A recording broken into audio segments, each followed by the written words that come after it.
Welcome to morning మన్నా. నేటి వాక్య దర్శనం కొరకు ప్రకటన గ్రంథం 14వ అధ్యాయం 7వ వచనం.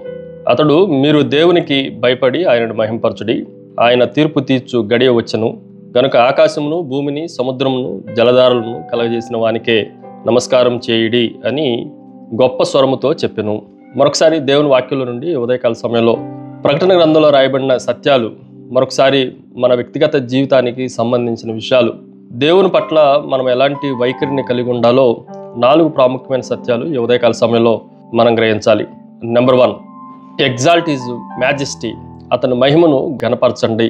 ఈ మాటను మనం జాగ్రత్తగా ఆలోచన చేస్తే దేవుని వాక్యంలో అతడు మీరు దేవునికి భయపడి ఆయనను మహిమపరచుడి. ఈ ఉదయకాల సమయంలో దేవుడు ఎవరో నిజంగా ఆయన్ని గుర్తించడం మనం గమనించాలి.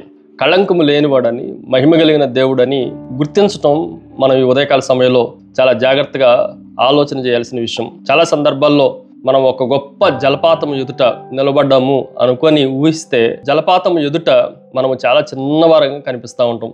అలాగే మహిమ కలిగిన దేవుని ఎదుట మనం నిలబడ్డాము, ఆయన ఎదుట మనం చాలా స్వల్పమైన వారము, అల్పమైన వారము అని గ్రహించి ఆయనను ఘనపరచడం మన వ్యక్తిగత జీవితాల్లో మనం నేర్చుకోవాలి. రెండో విషయాన్ని మీకు జ్ఞాపకం చేస్తాను. ఎగ్జామిన్ యువర్ హార్ట్, మీ హృదయాన్ని పరీక్షించుకోనండి. ఈ మాటను కూడా మనం జాగ్రత్తగా ఆలోచన చేస్తే ఆయన తీర్పు తీర్చు గడియ వచ్చెను. దేవుని వాక్యంలో ఆయన తీర్పు తీర్చే సమయం వస్తుంది. దేవుడు తీర్పు తీర్చడానికి ముందే మన జీవితాలను మనం ఖచ్చితంగా పరీక్షించుకుంటే అది మనకు ప్రయోజనకరము, మేలుకరము అని దేవుని వాక్యం మనకు ప్రకటిస్తూ ఉంది. ఒక రైతు విత్తనాలు నాటే ముందు ఆ నేలంతటిని తనిఖీ చేసినట్లుగా మనం కూడా దేవుని ఎదుటకు ఆరాధనలకు వెళ్లే ముందు మన హృదయాల్లో పాపము కానీ, దాచిన ఏదైనా పాపము కానీ ఉన్నదేమో అని తనిఖీ చేసుకునటం, పరీక్షించుకోవటం చాలా అవసరము. మూడో విషయాన్ని మీకు జ్ఞాపకం చేస్తాను. ఎంగేజ్ ఇన్ వర్షిప్, ఆరాధనలో పాల్గొనండి. దేవుని వాక్యంలో ఇలాగ రాయబడింది, ఆకాశమును భూమిని సముద్రమును జలధారలను కలగజేసిన వానికే నమస్కారము చేయుడి. ఈ వాక్యంలో నుండి సమస్తాన్ని కలగజేసిన వానికి నమస్కారము చేయుడి అని దేవుని వాక్యం మనకు బోధిస్తుండగా, దూత ప్రకటన చేస్తుండగా మనం గ్రహించాల్సిన విషయం ఏంటి అనంటే ఆయనకు మాత్రమే ఆరాధన చెల్లించాలి. చాలా సందర్భాల్లో ఆరాధనలో పాల్గొనేవారు అనేక పర్యాయాలు హాజరు వేసుకొనటానికి పాల్గొన్నట్లుగా ఉంటుంది. కానీ యాక్టివ్గా ఆరాధనలో పాల్గొనటం, ఆరాధనలో దేవునితో మమేకం అవటం, పాటల్లో కానీ లేదంటే వాక్యధ్యానంలో కానీ అన్ని విషయాల్లో దేవునికి యాక్టివ్గా ఉండటం అనేది మనం నేర్చుకోవాలి. ఎందుకంటే ఆయన మాత్రమే ఆరాధనలకు యోగ్యుడు. చివరిది, ఎక్స్టెండ్ యువర్ మెసేజ్, నీ సందేశాన్ని విస్తరింపజేయండి.